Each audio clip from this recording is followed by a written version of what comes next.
Oh, hi. Are you taking Michael Kelso? You are. Okay, great. Are you ready for a report? Okay. So, here we have Michael Kelso. We got him today from the ED. 75-year-old male. Jackie Burkhart on GI is who's following him. Little background. He came to the ED today, complaints of abdominal pain, tarry stools past couple of days, and general weakness and dizziness. Past medical history, we've got hypertension, hyperlipidemia, BPH, chronic knee pain, and insomnia. Past 48 hours, his knee pain has been worse than normal, and he took 2,000 milligrams of aspirin in the past 48 hours to combat that pain. So, the overall impression of him is that potentially from the aspirin, a GI ulcer, GI bleed, and that's the current diagnosis. But let me go over the review of systems for you. Neuro, ANO times 4. He's great, really sweet man. Respiratory, clear lung sounds, but they're kind of diminished in the bases. And you do have oxygen ordered to keep his sats over 95. Cardiac. So my main concern with cardiac is, although he has a history of hypertension, he's been very hypotensive for me throughout the day, and also very tachycardic. So that's been my biggest thing with cardiac. And I actually contacted Dr. Jackie Burkhart about the tachycardia. So he did get 2 units of packed red blood cells today. GI. So he's been incontinent of these black tarry stools. You can actually see the clots coming out that he's been passing. Valve sounds are pretty hyperactive. You can hear them really good.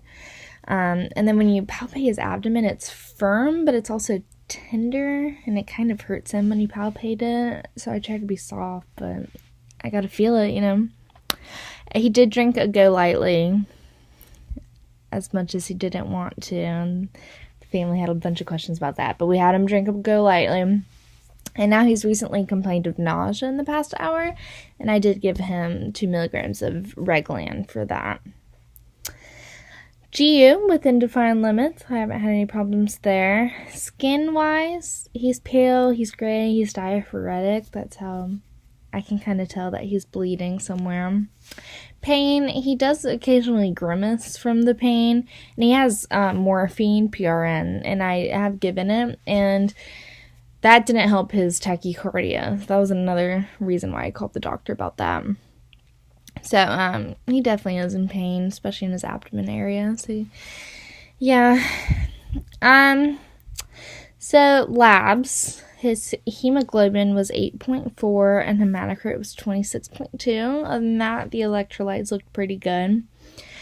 His Hemoccult test did come positive for blood in his stool.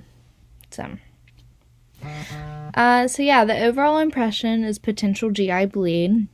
What the doctor did was order the packed red blood cells, get that Go Lightly in, and she's ordering an EGD for tomorrow, so he is going to be NPO. Medication wise, he's got that O2 PRN, morphine PRN. I've got normal saline hanging at 150, protonic strip hanging at 8, the Reglan PRN, and then he is vital signs Q1 and H&H Q4. As far as lines go, access goes, he's got an awesome IV right here on his left hand. It's a 20. It draws back blood beautifully. I just inserted this a couple hours ago, so it's flushing and drawing back beautifully. And then we've also got one from the ED in his right AC. That one did not draw back blood for me, but it does flush beautifully. And so I do have the protonics and the normal saline going through that one. And this one is saline locked. I've been using this for pushes.